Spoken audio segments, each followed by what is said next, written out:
For private entities, no, the ADA does not require 15 or more employees.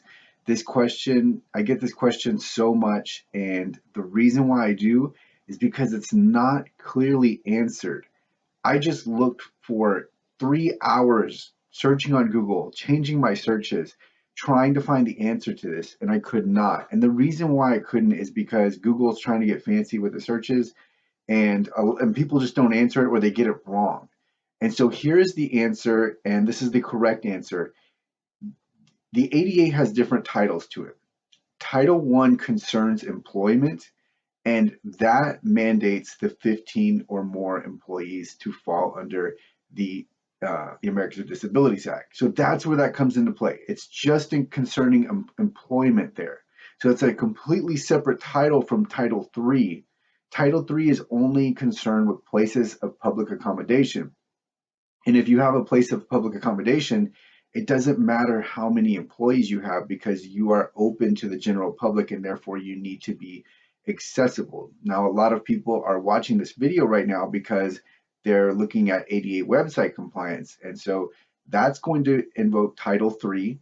And Title III says if you're a place of public accommodation, which websites are now being construed to be a place of public accommodation, then you need to be ADA compliant. So you don't get out of this by having a website and less than 15 employees. You definitely still need to comply with the Americans with Disabilities Act. And so I think what's happening is a lot of small business owners are thinking, well, I don't have 15 employees, I'm good. You're absolutely not good. Think of it this way. If you open up a restaurant and you decide that you're going to have only 14 employees, well, does that mean that all of a sudden you don't have to make your restaurant accessible, that you don't have to make the specifications that are mandated under the ADA to your restaurant? No, you still have to. And it's going to be the same way with websites because, again, we're looking at Title III, and Title I and Title III are separate, and they concern different areas of public life. And so, yes, as a corporation, for example, like let's look at Costco. Costco might fall under both Title I and Title III of the ADA. So they have 15 or more employees.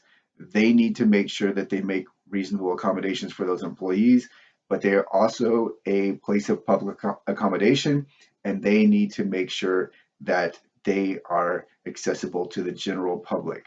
So that's the confusion right there, and that's your answer. And I know that you cannot find that on Google because I just looked, but I've put this video out. I've got an article out. I even made a one-page website, and it's all to say that don't get caught off guard by this. You do fall under the Americans with Disabilities Act if you are open to the general public.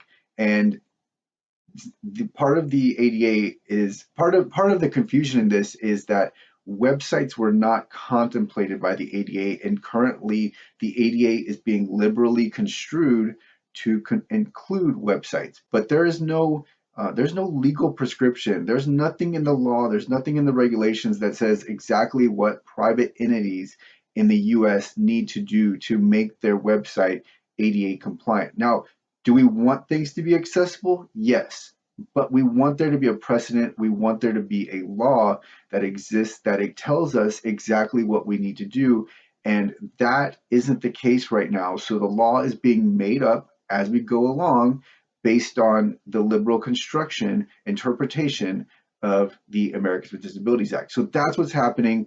But what's important, the important part of this video, the important takeaway is that you do not need to have 15 or more employees under Title III of the ADA. Title I is what calls for 15 or more employees, and that's about employment discrimination. This is about having a place of public accommodation.